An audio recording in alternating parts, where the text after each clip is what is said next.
सभी बच्चों को मेरा नमस्कार। जहाँ तक है सभी बच्चे स्वस्थ होंगे और मैं स्वस्थ होने की कामना भी करता हूँ। कक्षा 10 विषय हिंदी। तो आज हम लोग भूमिका के विषय में पढ़ते हैं। आइए देखते हैं।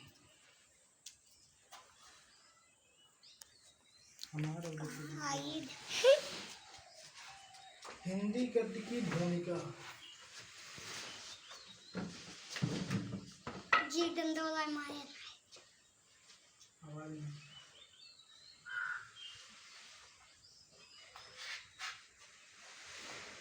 हिंदी गद्य की भूमिका।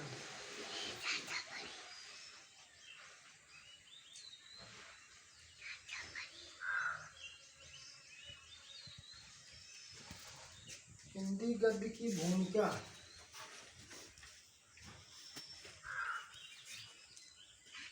गद्य शब्द की उत्पत्ति गद धातु छंद ताल लय एवं तुकबंदी से मुक्त तथा विचारपूर्ण एवं वाक्यबद्ध रचना को गद्य कहते हैं।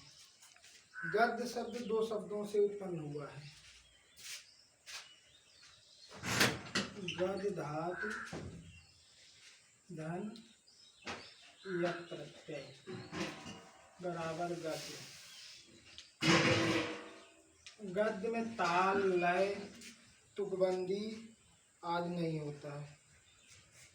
गद्य का अर्थ होता है बोलना, बतलाना या कहना, जिसमें गद्य का तात्पर्य होता है बोलना।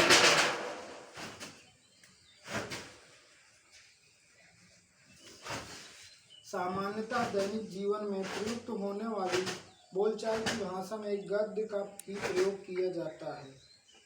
गद्य का लक्ष्य विचारों या भावों को सहज, सरल एवं सामान्य भाषा में विशेष प्रयोजन सहित संप्रेषित करना है। ज्ञान विज्ञान से लेकर कथा साहित्य आदि की अभिव्यक्ति का माध्यम साधारण व्यवहार की भाषा गद्य ही है, जिसका प्रयोग सोचने, समझने, व्याकरण, विवेचन आदि के लिए होता है। वक्ता जो कुछ सोचता है उसे तत्काल गद्य के रूप में व्यक्त भी कर सकता है। ज्ञान विज्ञान की समृद्धि के साथ ही गद्य की उपादेयता अर्थात महत्ता में वृद्धि होती जा रही है। किसी कवि या लेखक के हृदयगत भावों को समझने के लिए ज्ञान की आवश्यकता है और गद्य ज्ञान वृद्धि का एक सफल साधन है। इसीलिए इतिहास, भूगोल, राजनीति शास्त्र, धर्म, दर्शन, विज्ञान आदि के क्षेत्र में ही नहीं अपितु नाटक, कथा साहित्य आदि भी इसका एक छत्र प्रभाव स्थापित हो गया। यदि विचार पूर्वक देखा जाए तो आधुनिक हिंदी साहित्य की सर्वाधिक महत्वपूर्ण घटना गद्य का आविष्कार है और गद्य का विकास होने पर ही हमारे साहित्य की बहुमुखी उन्नति भी संभव हो सकी है। आइए देखते हैं गद्य और पद्य में अंतर। गद्य और पद्य में अंतर। पद्य क्या है? पद धन यथ।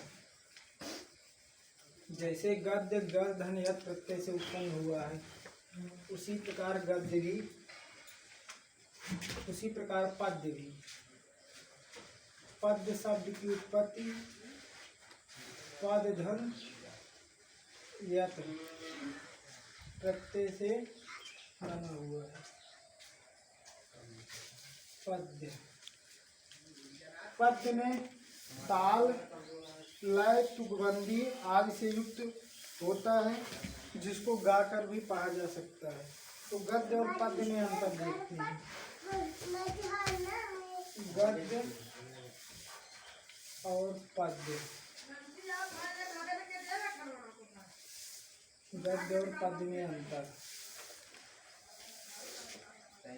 गद्य विचार प्रधान होता है, पद्य भाव प्रधान होता है। नंबर 1, गद्य विचार प्रधान होता है।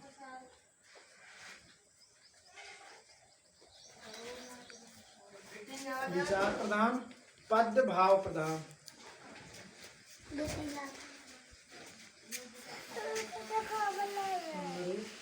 पद्य भाव प्रधान होता है।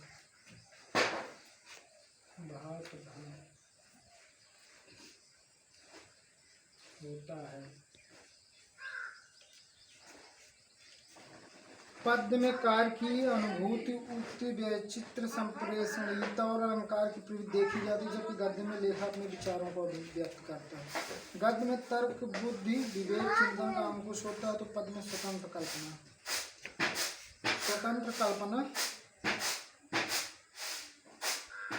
की उड़ान होती है। गद्य में शब्द वाक्य तथा सही प्राय सामान्य होते हैं, जबकि पद्य में विशिष्ट कविता शब्दों की नई सृष्टि है। कविता शब्दों की नई सृष्टि है। नंबर 2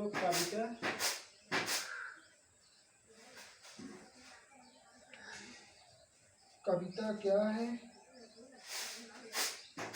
कविता शब्दों की नई सृष्टि है। शब्दों की नई सृष्टि है।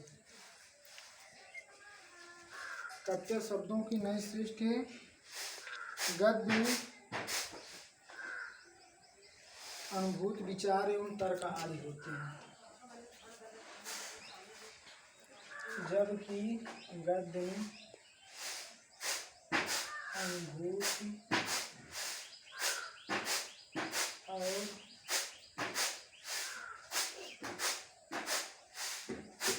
विचारों की श्रृंखला होती है।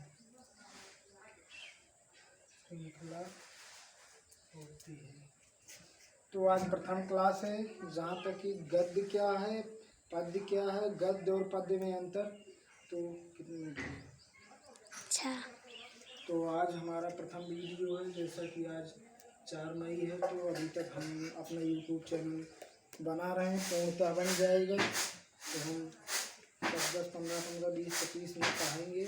तो अभी ट्रायल क्लास समझो, आज पहला दिन ट्रायल क्लास है, तो हम इसको यहीं पे समाप्त करते हैं।